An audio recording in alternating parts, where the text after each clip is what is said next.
Dubai में इंजीनियरों ने कैसे बनाया दुनिया का सबसे गहरा पुल। सोचिए, 60 मीटर गहरे पुल को अगर जमीन का पानी ही ऊपर धकेल दे तो क्या होगा। यही खतरा दुबई के इंजीनियर्स के सामने आ खड़ा हुआ था।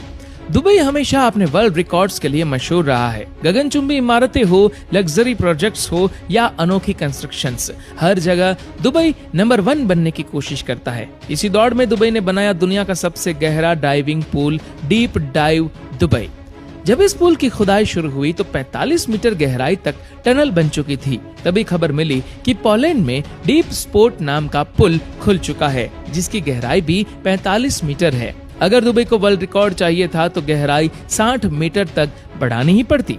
लेकिन समस्या ये थी कि अगर पुल को और गहरा किया जाता तो ग्राउंड वाटर का प्रेशर इसे ऊपर धकेल सकता था। जैसे पानी की बोतल तालाब में डालो तो वो सतह पर तैरती है, वैसे ही पूरा पुल जमीन से ऊपर उठ सकता था।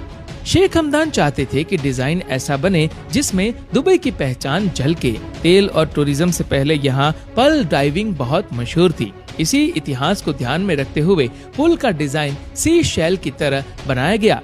इंजीनियरों ने फैसला किया कि पुल जमीन के नीचे ही बनाया जाएगा। इसके लिए 65 फीट चौड़ा और 147 फीट गहरा शाफ्ट खोदा गया। दीवारों के गिरने से रोकने के लिए डायफ्राम वॉल बनाई गई, जिसमें स्टील केस डालकर कंक्रीट भरा गया। ये काम 2 महीने चला। इसके बाद खुदाई शुरू हुई, लेकिन 8 मीटर पर ही ग्राउंड वाटर रिसाव शुरू हो गया। पानी लगातार भरने लगा।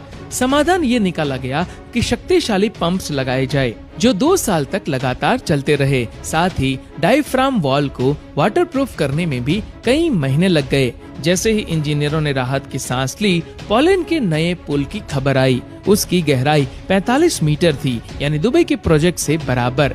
शेख हमदान ने तुरंत आदेश दिया कि दुबई का पुल और गहरा बनाया जाए, लेकिन गहराई 60 मीटर करने पर बॉयंसी फोर्स बढ़ जाती, जिससे पूरा स्ट्रक्चर जमीन से उठ सकता था। लंबे रिसर्च के बाद समाधान निकला। अतिरिक्त 15 मीटर खुदाई की गई, लेकिन उसका डायमीटर आधा रखा गया ताकि बॉयंसी फोर्स का एरिया कम हो।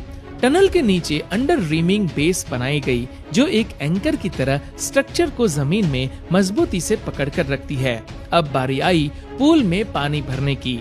इसमें लगभग 1 करोड़ 40 लाख लीटर पानी भरना था। दुबई की वाटर अथॉरिटी इतनी तेज सप्लाई नहीं कर सकती थी। अगर सिर्फ उन्हीं पर निर्भर रहते तो पुल भरने में 3 महीने लग जाते। इसीलिए 100 से ज्यादा वाटर टैंकर बुलाए गए। इसके बावजूद पुल भरने में 1 महीना लग गया। पानी भरने से पहले पुल में डूबे हुए शहर की थीम बनाई गई। यहाँ डाइवर्स